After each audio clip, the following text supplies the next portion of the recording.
Mindset पे हमारा session. और अब जैसा कि आप सबको पता है कि गुरुवार को हमारा जो सेशन होता है वो हमारे सीनियर मिलिनेटिव माननीय भरत जी सर लेते।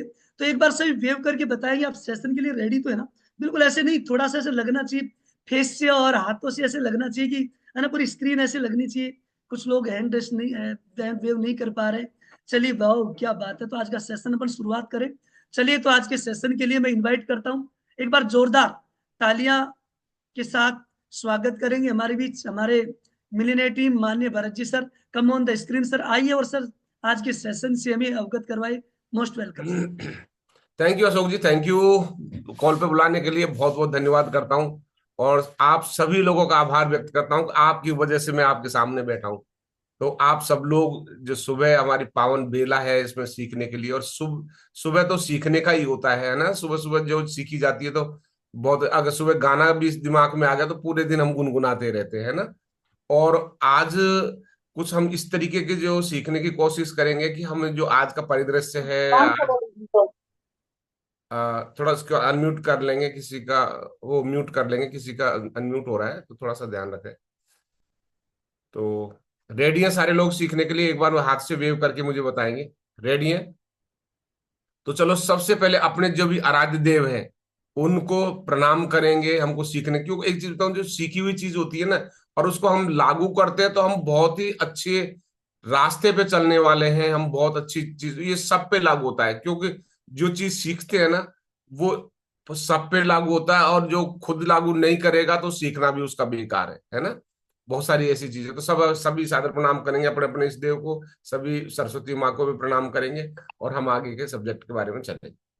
तो देखिए, आज हम हर बात को ये करते हैं कि यार कलयुग आ गया, बच्चे हमें बात नहीं मानते हैं। और आज का दौर जी साहब बहुत, अब एक चीज बता दूं आपको कि हम सब लोग ये कहते हैं कि अच्छा जमाना नहीं है साहब, ऐसा हो रहा है। तो ये कर कौन रहा है? किसी से भी पूछ लो, बोल यही रहा है यार सब लोग अच्छे नहीं है जी। लोग कह रहे हैं कि साहब आज के जो बच्चे बिगड़ गए जी। अरे यार, बच्चे तुमने पैदा किए हैं, तुमने उनको पाला पनासा है, फिर बच्चे कैसे मतलब आपने ही तो उनको क्या नाम से बात बताई होगी, आपने उनको सलाह दी होगी, आपने उनको ज्ञान दिया होगा, आपने उनको परंपरा दी होगी, तो फिर बच्चे ऐसे कहो। तो परिवार हो, बच्चा हो, और अरे लोग बड़ों का आदर नहीं करते। और मैं तो जब बड़ा ताज्जुब होता है, जिनको पर्सनली मैं जानता हूँ, ममता जी पर्सनली जानता हूँ। और पता है क्या, वो माँ के लिए, पिता के लिए ऐसे व्हाट्सएप पे ऐसे ऐसे मैसेज डालते हैं कि बस उनके स्वर्ग उनके चरणों में है। और ये, और उनको पर्सनली जानता हूं, उन्होंने माता पिता को पानी भी नहीं पिलाते। तो मुझे बड़ी हंसी आती है कि मैं कि जो क्या शानदार लिख रहे हैं, क्या शानदार वो कर रहे हैं, तो उन्होंने लागू नहीं कर रहे वो लोग। तो आज हम ऐसी कोशिश करेंगे हमको सीखने की और सबक लेने की। जो आज का जो टाइटल है, सबक लेना सीखो। आज का जो टाइटल है वो सबक लेना सीखो, है ना। और ये जीवन में आपको बहुत काम आएगा, आपको बहुत काम, सबको काम आएगा। ऐसा नहीं है कि भाई हमको इस चीज से, हर चीज से सीखना चाहिए। हमने बच्चों से सीखना चाहिए, हमसे बड़ों से सीखना चाहिए, बराबर वालों से सीखना चाहिए, हमें गुरु से सीखना चाहिए, हमारे मेंटोर से सीखना चाहिए, हमारी कम्युनिटी से सीखना चाहिए। हर चीज, हर सिचुएशन, हर इवेंट से सीखना चाहिए, है ना। हर चीज यानी सीखने की हर चीज है। हवा से सीखो, बादल से सीखो, है ना, पृथ्वी से सीखो। हर चीज सिखाने के लिए आपको तैयार है। यानी कण कण भी आपको सिखाने के लिए तैयार है। अगर आपने सीखने की चेष्टा की तो आप एक पैर भी रखेंगे तो आपको सबक मिलेगा, आपको सीखने को मिलेगा। क्लियर है सबको? अब थोड़ा सा हम चलते हैं। हमारी कुछ ऐसी परंपराएं हैं जो हम, सबसे पहले खाना तो सभी खाते हैं ना भाई। कितने लोग हैं जो सब खाना खाते हैं? थोड़ा वेव करेंगे। और वेरी गुड, और सारे लोग खाते हैं भाई।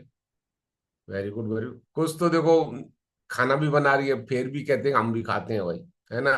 कहीं तो ऐसे मेरे को तो ऐसा लग रहा है वो खाना ही बनाती है, खिलाती है अपने भैया को, अपने पापा को, अपने पति को। लेकिन ये तो वो भी खाती है खाना तो, है ना। Very good. तो देखिए, आज मैं पुराने परिदृश्य में चलता हूं। पहले क्या मनुष्य है ना, जो पत्ते पे खाता था। क्या? पहले मनुष्य पत्तों पे खाता था।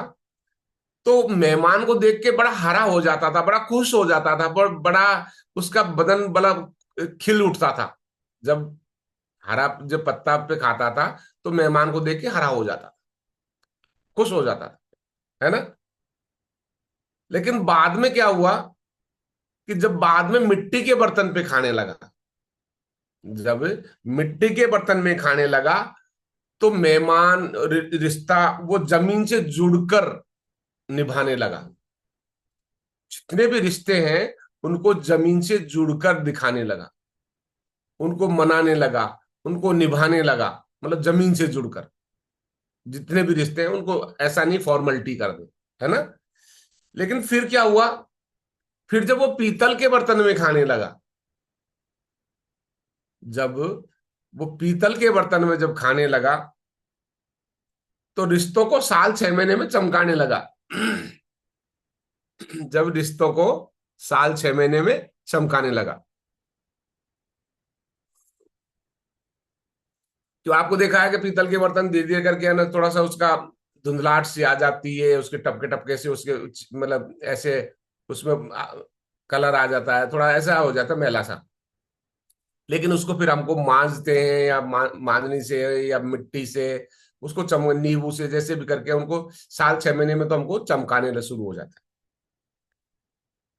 मगर जब कांच के बर्तन इस्तेमाल करने लगा, तो हल्की सी चोट से रिश्ते बिखरने लगे। जब कांच के बर्तन इस्तेमाल होने लगे ना, तो रिश्ते क्या है, हल्की सी चोट से ही बिखरने लग गए। प्रगाढ़ रिश्ते नहीं बने, मजबूत रिश्ते नहीं बने, हल्की सी चोट से रिश्ते बिखरने लगे, है ना। ये हमें सीखना है ना।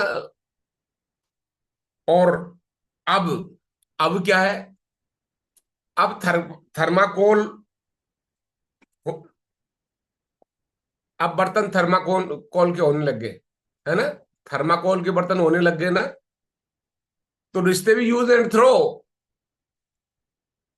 रिश्ते भी यूज एंड थ्रो, काम है तो रिश्ते। और यार तुम बिना मेरा जीवन नहीं, तुम हो मेरे ये हो, तुम मेरे बादशाह हो, तुम मेरे रानी हो, तुम मेरे दोस्त हो, तुम मेरे सब कुछ हो, है ना। लेकिन जब काम नहीं है तो थ्रो। कोई मतलब यार, हाँ देखा तो था भाई साहब, आप तो पता नहीं, मैं आपने वो जो आप साथ रहते थे, हाँ हाँ यार साथ तो रहते थे, हाँ हाँ हाँ हाँ, ठीक है ठीक है ठीक है ठीक है, हम मिलते हैं भाई साहब, कभी मिलते हैं अपन से, लो साहब खत्म। मतलब यूज एंड थ्रो। लेकिन जब से हम एनसीसी में आए हैं, अब जब हम एनसीसी में आए हैं, कोच कम्युनिटी न्यूट्रिशन में जब आए हैं, न्यूट्रिशन कोच कमेटी में कम्युनिटी में आए हैं, तब से हमारे रिश्ते प्रगाढ़ बनते जा रहे हैं। वापस हमने सबक ले लिया है भाई, हमने सबक ले लिया है। हमारे रिश्ते वापस मजबूत होने लगे कि नहीं लगे। कितने लोग मानते हैं कि जब से हम ये कम्युनिटी में आए हैं, हमारे स्पॉन्सर, हमारे मेंटोर, हमारे प्लस सबसे, और आप सब लोग जितने भी अपने एक साथ में दिख रहे, सब एक दूसरे को चाहने लगे, एक दूसरे से बात करने लगे। हमारे रिश्ते रिलेशन यानी रिलेशन इतने प्रगाढ़ हो गए कि जो खास रिश्तेदार यूज एंड थ्रो वाले हैं या जमीन से जुड़ने वाले हैं या बर्तन वाले, कुछ सब फेल। और हमारा जो रिश्ता बना है वो एक प्रगाढ़ रिश्ता बना है। और मैं तो कहता हूँ कि शायद ही, जितने भी जब से मैं बताने लगा हूं तब से ऐसा रिश्ते मैंने नहीं देखे।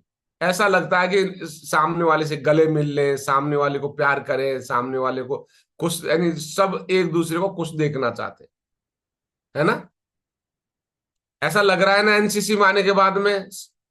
मेरे बात से सहमत हो तो वैसे थम्स करेंगे सारे लोग, वेरी गुड वेरी गुड। और एक बार है ना टेक्निकल भी थम्स करेंगे अगर आप मेरी बात से सहमत है कि कम्युनिटी में आने के बाद में तो मजा आ गया, कि हमारे रिश्ते वापस बढ़ने लगे, हमने सबक ले लिया है पुरानी चीज। वेरी गुड सारे लोग, अरे वेरी गुड,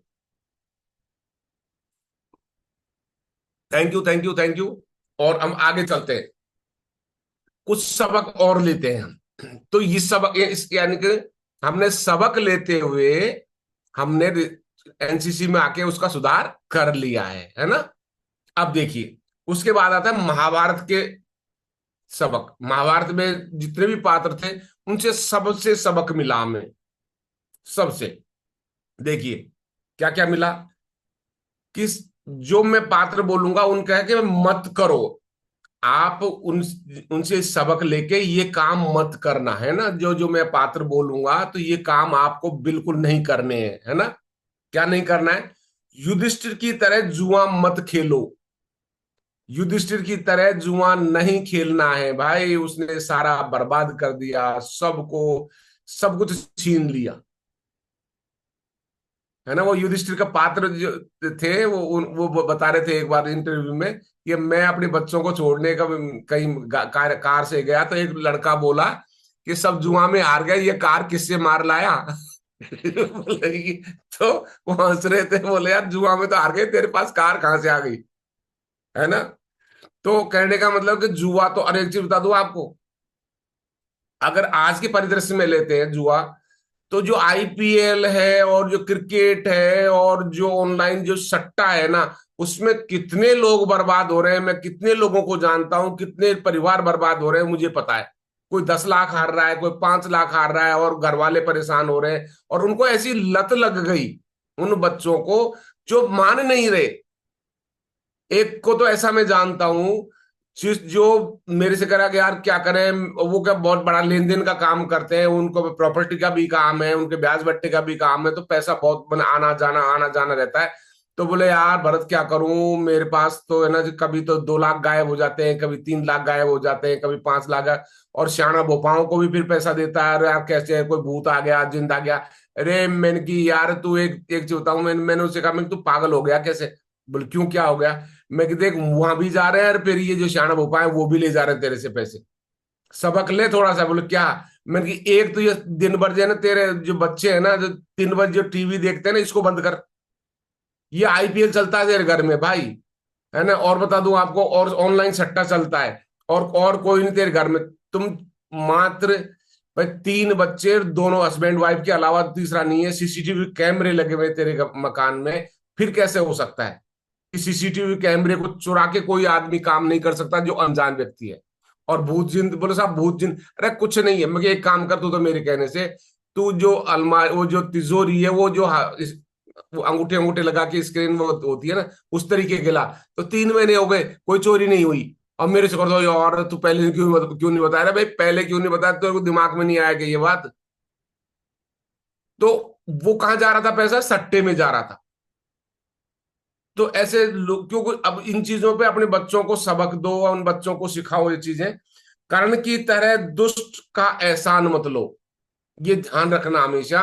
कम खा लेना, लेकिन दुष्ट का एहसान कभी मत लेना, नहीं तो बता दूं आपको कि आपको हर बार वो परेशान करेगा कि यार मैंने तेरे पे ये एहसान किया, तू ये इस चीज के लिए मना कर रहा है, देख तूने ऐसा किया। क्यों? कर्ण पूरी जिंदगी, इतना बड़ा महायोद्धा था वो, पूरी जिंदगी, यानी उसने जिंदगी दाव पे किया, वो खत्म ही हो गया, लेकिन उसका एहसान के तले दबा रहा पूरी, यानी उतना कर्ज हो गया उसके एहसान का कि वो उसके तले दबा रहा। तो कभी भी आप चाहे कम खा लेना, लेकिन दुष्ट आदमी का एहसान कभी मत लेना, वो आपको हमेशा परेशान करे। उसके बाद आता तीसरा, धृतराष्ट्र की तरह पुत्र मोह।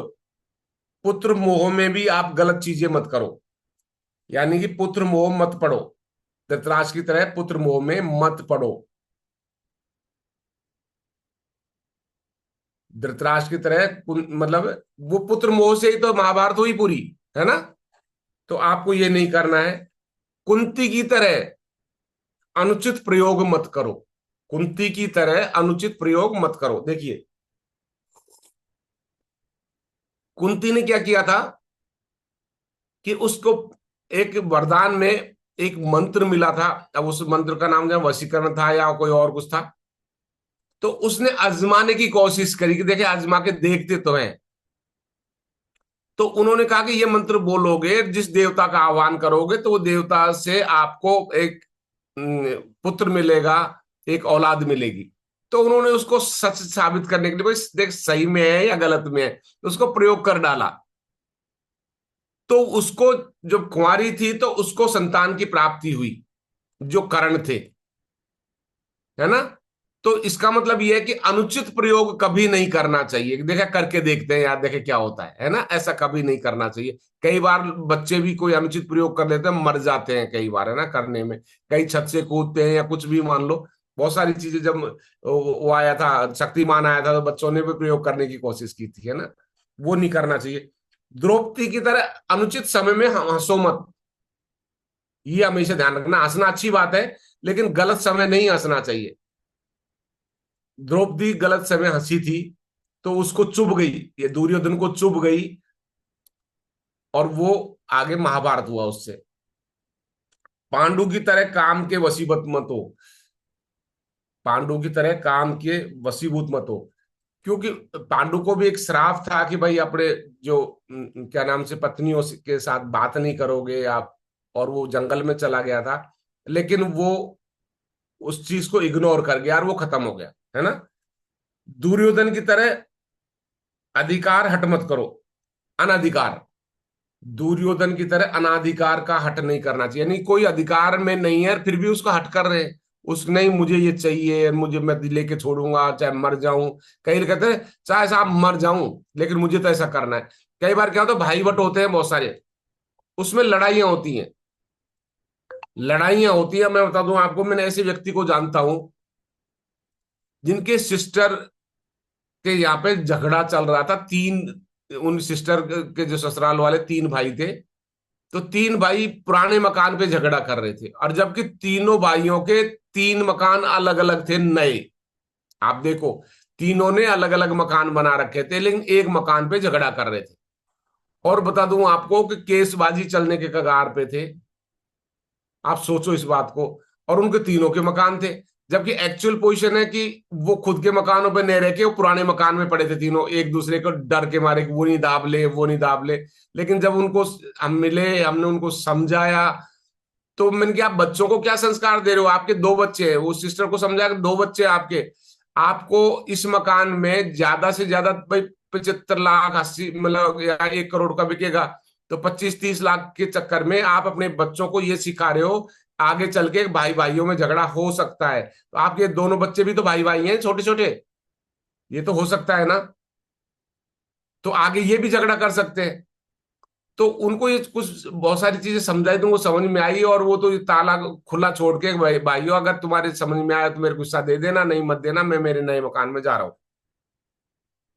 और सारे भाइयों ने भी ऐसा ही किया, फिर सब भी चले गए उसमें से निकल के, और उस मकान को बेच दिया, तीनों ने हिस्से कर लिए फिर आपस में आराम से। तो कई बार ऐसा भी होता है कि अनाधिकार के ऊपर भी हठधर्मी, और भीष्म पिता की तरह अनुचित प्रतिज्ञाओं में मत बंधो। कई बार क्या, नहीं साहब मैं तो जैसे, अरे मैं तो जब 7 बजे ही उठता हूँ साहब, आप तो मतलब ऐसे कई, मैं तो इतने बजे ही खाना खाता हूँ साहब, तो उनके रिजल्ट आते हैं क्या? नहीं आते ना। कई तो अनुचित प्रतिज्ञा। और एक चीज बता दूं आपको, भीष्म पितामह ने इतनी अनुचित प्रतिज्ञा की थी, उसकी वजह से महाभारत हुआ। अगर वो मान लो प्रतिज्ञा नहीं करते, उनकी शादी होती, उनके बच्चे होते, तो सबसे पहले तो भीष्म पितामह ही है ना जो गद्दी पे रहते। तो किसी की मजाल है जो उसकी तरफ आंख उठा के भी देख लेते, यार उस में शासन में कोई युद्ध हो जाता। नहीं होता ना, महाभारत ही नहीं होती अगर वो प्रतिज्ञाओं में, उन प्रतिज्ञाओं की वजह से सारा खेल बिगड़ा, सारे लोग मरे। तो अनुचित प्रतिज्ञा हुई, वो तो इतने सारे लोग मर गए, है ना। दुशासन की तरह नारी का अपमान मत करो, दुशासन की तरह नारी का अपमान मत करो। आपने देखा फिर दुशासन का क्या हाल हुआ है।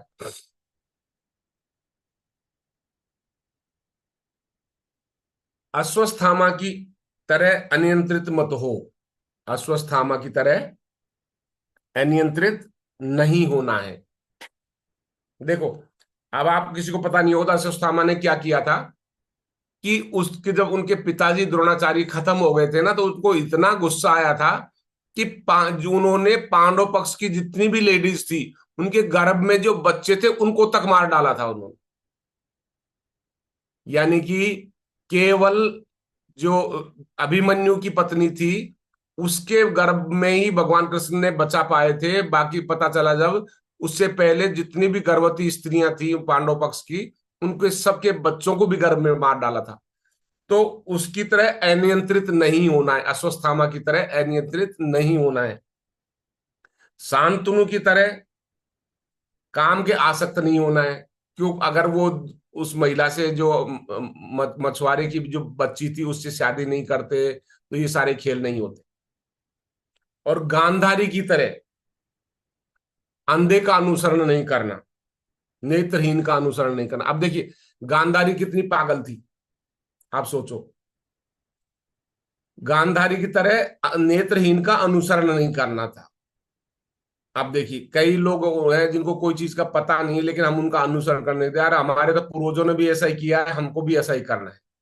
आपके पूर्वजों ने मिट्टी के बर्तन बनाए थे तो आप भी मिट्टी के बर्तन बनाओगे। आपके पूर्वज किसान थे तो क्या आप भी किसान रहोगे? भाई आप अलग रास्ता अपना सकते हो, ऐसा कोई नहीं है। आपके मतलब कुछ भी अगर आपकी परंपरा नहीं है, भाई नेत्रहीन का अनुसरण क्यों कर रहे हो? आप कहे ऐसे तो आपके पूर्वज तो अनपढ़ थे, तो क्या आप भी अनपढ़ रहना चाहते हो?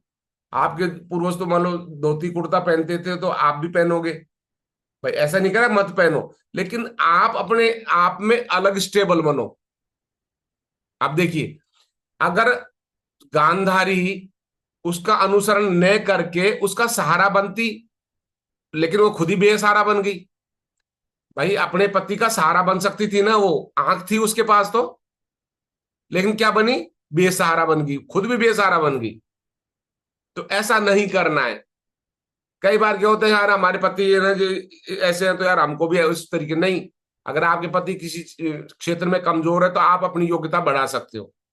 अगर पत्नी किसी चीज में कमजोर है तो पति भी योग्यता बढ़ा सकता है अपनी। मतलब एक दूसरे का सहारा हम बन सकते हैं, है ना? बहुत सारी चीज ऐसी होती है जो पत्नी नहीं कर सकती तो पति कर ले, और पति नहीं कर सकता तो पत्नी कर ले।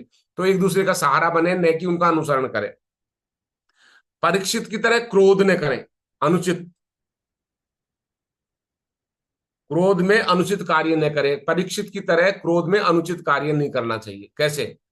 कि परीक्षित ने क्या किया था, वो किसी ऋषि मुनि के यहाँ गया था, तो उन्होंने वहां पे वो ऋषि से कुछ बात करना चाहिए, प्रणाम किया होगा, लेकिन वो ऋषि अपने ध्यान में मस्त थे, तो उन्होंने जवाब नहीं दिया। तो उनको गुस्सा आ गया कि मैं इतना बड़ा राजा, तो उन्होंने एक सांप को उठा के उनके गले में फेंक दिया। सांप ने को उठा के उनके गले में फेंक दिया, और वो श्राप उनको कि सांप से ही आपकी मृत्यु होगी, तो उस सांप ने डसा तो फिर परीक्षित की मृत्यु हुई। आप सोचो, यानी उसने सांप को क्रोध में उनके गले में फेंका और उन्होंने श्राप दिया, तो उनको मृत्यु हुई। और देखो फिर उसके बाद में कितनी क्रूर चीज मिली कि जो जन्मेजय उनके पुत्र हुए, उन्होंने नागों का दाह किया। यानी ऐसा यज्ञ किया जिसमें सारे नागों को स्वाहा कर दिया। और आज भी उस सिटी का नाम नागदा है। अगर आपने देखा एमपी में उज्जैन के पास में नागदा स्टेशन भी आता है। वो नागदा, वहां जन्मेजय ने यज्ञ किया था नागदाह, तो नाम भी आज नागदा है। उसमें नागों को दाह किया था उसमें। एक छोटी सी गलती पे कितना बड़ा क्रूरता भी हुई, है ना? द्रोणाचार्य की तरह अर्ध सत्य पर विश्वास मत करो। आधा सच पर विश्वास नहीं करना चाहिए द्रोणाचार्य की तरह। अर्ध सत्य पे विश्वास मत करो, है ना? उन्होंने आधी बात सुनी और हथियार डाल दिए। पूरी बात सुनते तो शायद हथियार नहीं डालते ना। और शैल्य की तरह, शैल्य जानते हो शैल्य कौन था? शैल्य पांडवों का मामा था। अब देखिए कितनी विडंबना थी। अब इसमें लिखा है कि शैल्य की जैसे हतोत्साहित करने वाले की संगत मत करो। शैल्य की तरह। अब देखो शैल ने हतोत्साहित कैसे किया, यानी इसमें विपरीत दिया कि शैल्य की संगत नहीं करनी चाहिए थी, जबकि शैल्य पांडवों का मामा था। अब मैं बता दूं आपको, वो गलती से कौरवों की तरफ से लड़ा था। शैल्य अशोक जी गलती से कौरवों की तरफ से लड़ा था। तो वो क्या था, पैंड पैंड पे दुर्योधन को और उनकी सेना को हतोत्साहित करता रहता था, क्योंकि मन तो पांडवों की तरफ था ना, भांजों की तरफ था। लेकिन वो गलती से उस वचन में आ गया और कौरवों की तरफ से लड़ा। अब लड़ा वह बेईमान से लड़ रहा है, और बेईमान से लड़ रहा है और साथ की सेना, अरे तुम उनका मुकाबला नहीं कर सकते, तुम ऐसे नहीं कर सकते, उनको डिमोरलाइज करता रहता था। तो ऐसे व्यक्ति के साथ भी आपको नहीं रहना है जो आपको काम के प्रति डिमोरलाइज, अरे तेरा तो वेट लॉस नहीं हो, फैट लॉस नहीं होगा, नहीं होगा भाई, अरे बहुत हमने तो करके देख लिया, अरे तेरा तो ऐसा नहीं होगा, तो सक्सेस हो ही नहीं सकता। अरे बहुत सारे लोग अरे हर्बल लाइफ को छोड़ छोड़ के चले गए रे भाई। मतलब तो ऐसे लोगों के साथ तो रहना ही नहीं है। हतोत्साहित जो करते हैं उनके साथ तो बिल्कुल नहीं रहना है ना। ये कुछ पात्र थे जिनके बारे में मैंने कहा कि मत करना भाई, है ना। लेकिन अवश्य करना एक टाइटल है, अवश्य करना। कुछ पात्र ऐसे भी हैं जिनकी तरह आपको अवश्य करना है।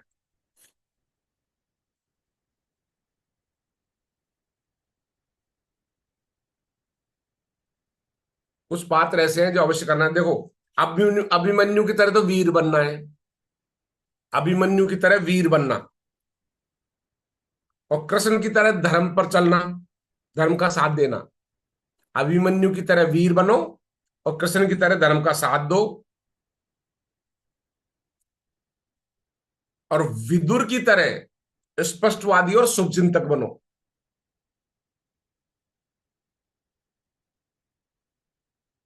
विदुर की तरह स्पष्टवादी और शुभचिंतक बनो।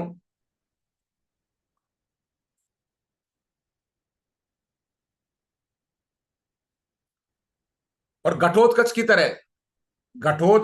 तरह धर्म कार्य में सहर्ष बलिदान दो।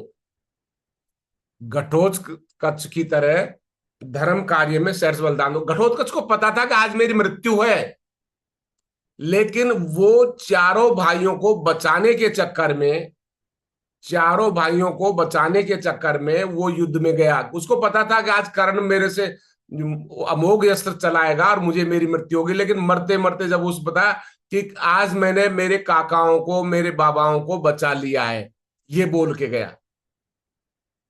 उसको पता था कि आज मैं युद्ध करने जाऊंगा तो आज मुझे मरना पड़ेगा, लेकिन अपने परिवार को बचाने के लिए उसने बलिदान दे दी, है ना। अर्जुन की तरह सारी बागडोर भगवान के हाथ में दे दो। अर्जुन की तरह अपनी बागडोर किसको दे दो? भगवान के हाथ में दे दो। भगवान तू करेगा ना वैसा ही होगा। सारी बागडोर भगवान के हाथ में दे दो, है ना। अब देखो, लास्ट में मैं एक बात कहूंगा कि निष्ठा है ना, सदैव सत्य और धर्म के प्रति रखो, किसी व्यक्ति या पद के तरफ के प्रति नहीं। किसी पद या व्यक्ति के प्रति, यानी सत्य और निष्ठा। यानी निष्ठा को कभी सदैव पता है कहाँ रखना है? सत्य और धर्म के प्रति रखनी है, न कि पद और व्यक्ति की तरफ रखना है ना। अब देखिए, और एक चीज और बता दूं आपको कि ये हो गया कि आवश्यक करना चाहिए, लेकिन हम एक और आपको, मैं जो कि हम इस कम्युनिटी में जुड़े हुए हैं, हम इसमें सब लोगों का एक कर्तव्य बनता है कि जो समय आने पर अपनी शुभ भावनाओं से खुद का और दूसरों की मदद करता है, वो वह कभी बुरे वक्त में हारते नहीं है।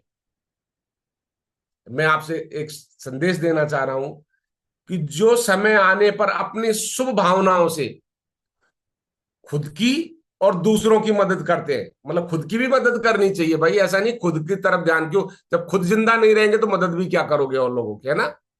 तो खुद की मदद भी करनी चाहिए। खुद की और दूसरों की जो मदद करते हैं ना, वो कभी बुरे वक्त में हारते नहीं है।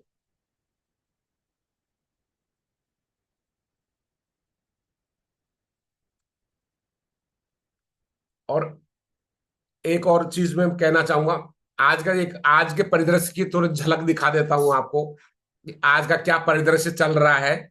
हल्की सी झलक दिखाओ, कितने लोग तैयार है भाई आज का परिदृश्य देखने के लिए? अमोल जी तैयार हैं, ममता मोहन जी तैयार हैं, अशोक जी तैयार हैं, कुलदीप जी तैयार है, वेरी गुड। सारे लोग तैयार है भाई। तो देखिए आज का जो परिदृश्य दिखाता हूं मैं आपको। कपड़े हो गए छोटे, लाज कहां से आए?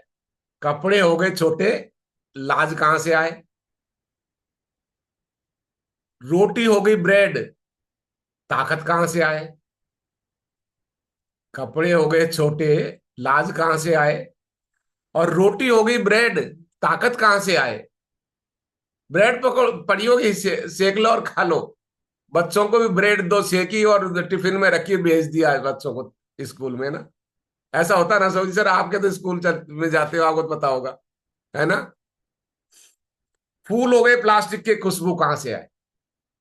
प्लास्टिक की फूल, आजकल देखो डेकोरेशन में शादियां चल रही है, बहुत जबरदस्त फूल, फूल पे फूल लग रहे हैं, दूर से तो ऐसा लग रहा है क्या फुलवारी लगाई है, लेकिन पास में जाके देखो तो लगता है प्लास्टिक ही प्लास्टिक के, और खुशबू कहां से आएगी भाई, है ना। फूल हो गए प्लास्टिक के, खुशबू कहां से आए? चेहरा हो गया मेकअप का, रूप और मासूमियत कहां से आए? चेहरा हो गया मेकअप का, रूप और मासूमियत कहां से आए? है ना, आज का परिदृश्य है ना ऐसा? कितने लोग सहमत है? सहमत है ना? Very good. शिक्षक हो गए ट्यूशन के, शिक्षक हो गए ट्यूशन के, विद्या कहां से आए? क्योंकि जो टीचर होते हैं, जो सारे लोगों को तो नहीं कह रहा मैं, क्यों, अपवाद भी होते हैं, अच्छे भी होते हैं, हर अच्छाई बुराई साथ में होती है, लेकिन ज्यादातर लोग क्या करते हैं, प्रोफेशनल। चाहे आजकल जो एक डॉक्टर थे हमारे जानकार, बहुत बड़े डॉक्टर हैं, उन्होंने मेरे से कहा, भरत जी मैंने कभी नहीं सोचा था कि हमारा पेशा इतना गिर जाएगा, इतना प्रोफेशनल हो जाएगा कि लोग इसको भगवान कहना बंद कर देंगे, इसको हत्यारा या क्रूर कहना शुरू कर देंगे। आप सोचो, बोले जरूरत नहीं है तो आपने जांचें रगड़ दी, जरूरत नहीं है दवाइयां रगड़ दी, जरूरत नहीं है, उसको मतलब बिना बात के उसको खर्चा करवा दिया। मतलब प्रोफेशनल हो गए लोग बाग, बोले जरूरत ही नहीं है फिर भी लग रहे हैं। तो बोला हमारा पेशा भगवान का रूप माना जाता था, कहीं ऐसा नहीं हो कि इनको हत्यारा और क्रूर कहना शुरू कर दें लोग बाग, है ना?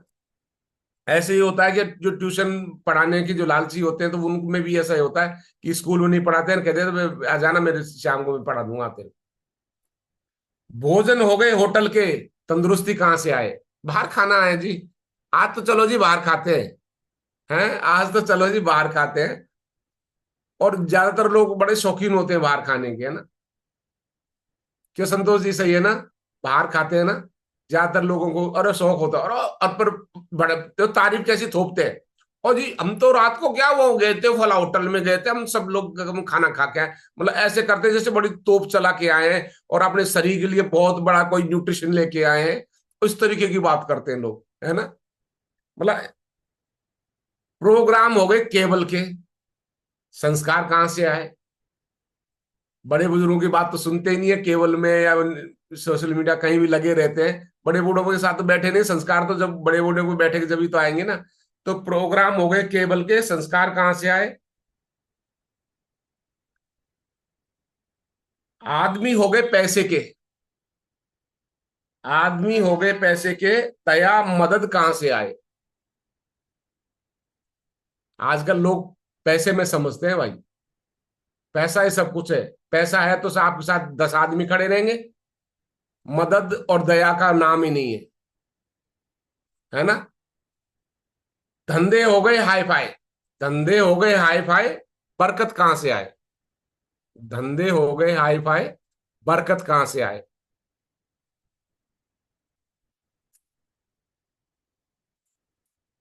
और भक्ति करने वाले हो गए स्वार्थी, भगवान कहां से आए?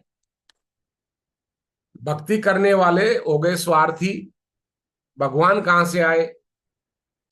और रिश्ते हो गए व्हाट्सएप के, रिश्ते हो गए व्हाट्सएप के, और मिलने कहां से आए? व्हाट्सएप पे मिलने थे भाई, हेलो भाई आए, गुड मॉर्निंग, और बस।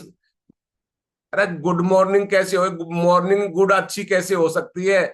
आपने उनको कुछ दिया है क्या? मतलब कहने से गुड मॉर्निंग नहीं हो सकती, यानी आपकी अच्छी सुबह नहीं हो सकती कहने से। उनकी मदद करो, उनको गाइड करो, स्वस्थ रहने के लिए गाइड करो, उनको कोई बिजनेस करने के लिए गाइड करो, उनके परिवार के लिए कोई अच्छी गाइडलाइन दो, तब सामने वाली गुड मॉर्निंग होगी।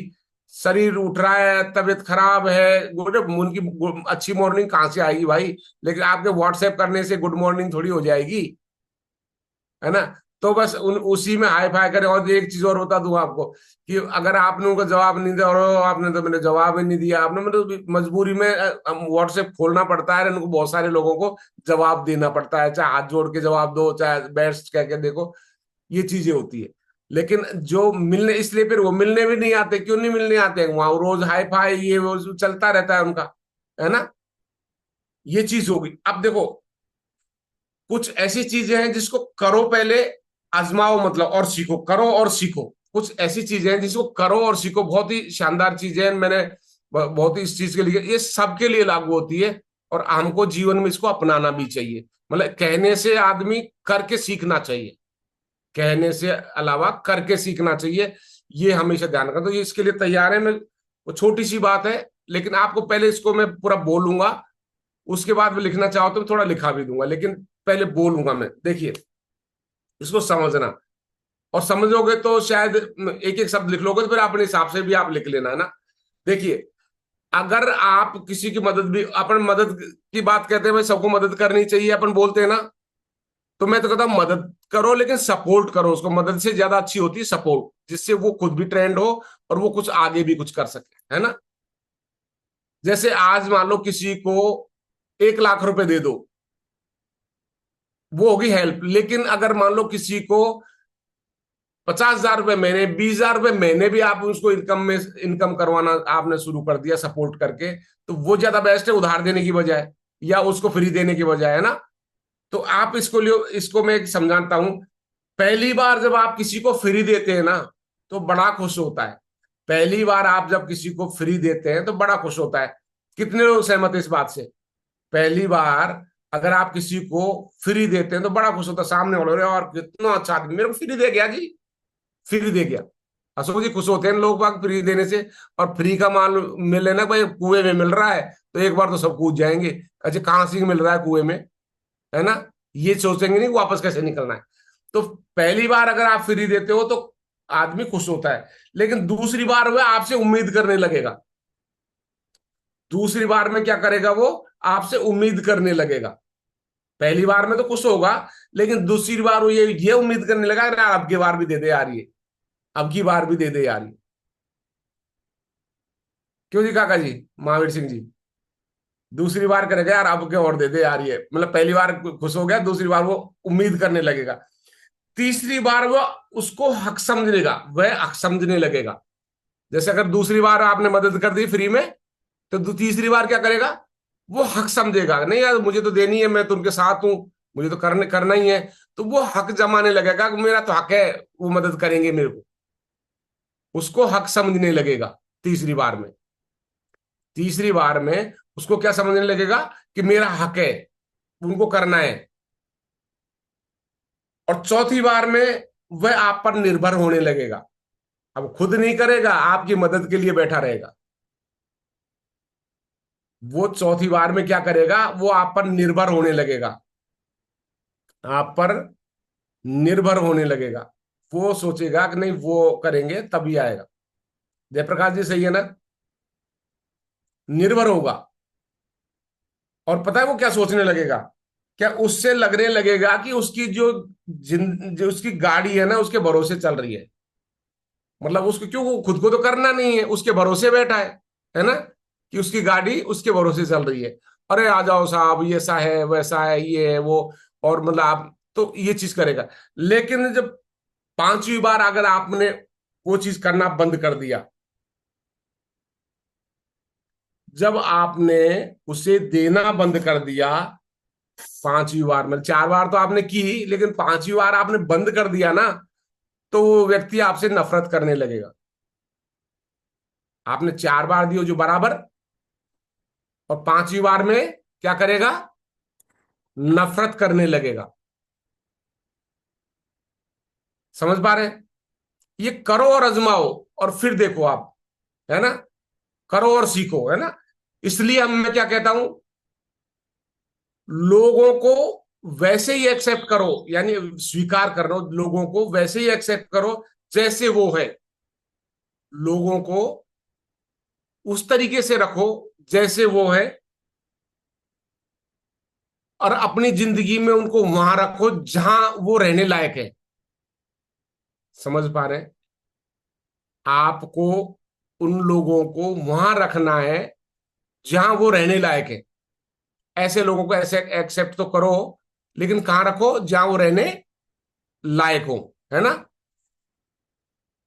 जो आपको धोखा देते हैं या दिल तोड़ते हैं, है ना, जो आपको धोखा देते हैं और दिल तोड़ते हैं ना, जो आपको धोखा देते हैं और दिल तोड़ते हैं, तो इसका कारण सिर्फ यही है कि आपने उनको उनकी औकात से ज्यादा दे दिया। मतलब अगर आपको कोई दिल तोड़ता है या धोखा देता है, तो समझ लो कि आपने उनको औकात से ज्यादा दे दिया है। तो लास्ट में ये कहूंगा, चाहे वो इज्जत दो उनको, चाहे इज्जत हो, मतलब जैसे आपने अवकाश दिया था क्या क्या दे सकते हैं अपने, जैसे इज्जत हो, प्यार हो, टाइम हो, केयर हो, वस्तु हो, पैसा हो, चाहे भरोसा, कुछ भी हो, कुछ भी दिया हो, चाहे आपने भरोसा दिया हो, चाहे टाइम दिया हो, चाहे उनको केयर किया हो, चाहे प्यार किया हो, कोई वस्तु दी हो, मतलब कुछ भी दिया हो, लेकिन आपने उनको औकात से ज्यादा दे दिया है ना। और लास्ट में क्यों समय हो गया है, लास्ट में एक संदेश के साथ मैं अपना विराम दूंगा। लास्ट में सुनना चाहेंगे संदेश? सुनना चाहेंगे? कितने लोग हैं सुनना चाहेंगे लास्ट का संदेश मेरा? सब सुनना चाहेंगे? Very good, very good. आप सीखने के लिए तैयार है? एक बार जो सीख रहे हैं ना वो ऐसे, इसको क्या है कि मैं जो सिखाने का मतलब मेरा ये है कि मेरे साथ भी लागू हो सकता है, आपके साथ भी लागू हो सकता है, सब सीखो और सब आजमाओ। ऐसा कोई व्यक्ति नहीं रहना चाहिए जो स्क्रीन पे है जो इस चीज को लागू, मतलब सीख के, क्यों जीवन में काम आने वाली चीज है, आपको सीख के लागू करना है ना। तो लास्ट में संदेश मेरा है कि कहते हैं कि बुराइयों को देखते देखते इंसान बुरा बन जाता है। कहते हैं कि बुराइयों को देखते देखते इंसान बुरा बन जाता है ना। कहते हैं कि बुराइयों को देखते देखते इंसान बुरा बन जाता है। क्यों न आज, फिर इसका फिर आंसर है, क्यों न आज से हम एनसीसी, न्यूट्रिशन कोच और कम्युनिटी में आकर, क्यों न आज हम एनसीसी में आकर उसकी अच्छाइयों को देख देख कर, एनसीसी की अच्छाइयों को देख देख कर, न्यूट्रिशन कोच कम्युनिटी को देख देख कर, उसकी अच्छाइयों को देख देख कर अच्छा इंसान बन जाएं। समझ पा रहे हैं? दोबारा मैं बोल दूं संदेश को, क्यों संदेश तो जरूरी है। कहते हैं कि बुराइयों को देख देख कर इंसान खुद बुरा बन जाता है, लेकिन तो क्यों न आज से हम एनसीसी की अच्छाइयों को देखते देखते अच्छा इंसान बन जाएं। हम एनसीसी की अच्छाइयों को देखते देखते हम अच्छे इंसान बन जाए। थैंक यू वेरी मच, बहुत बहुत धन्यवाद करता हूं सभी को। और आपने सुना, और आपने सबने ध्यान से सुना होगा। मुझे जो मेरी मेहनत का फल जरूर मिलेगा मुझे, कि मैंने मेहनत करके आपको सब कुछ सिखा पाने की कोशिश कर रहा हूँ और आपने सीखा होगा। थैंक यू, सभी को प्रणाम करता हूँ। Over to you ji Ashok ji sir, thank you very much.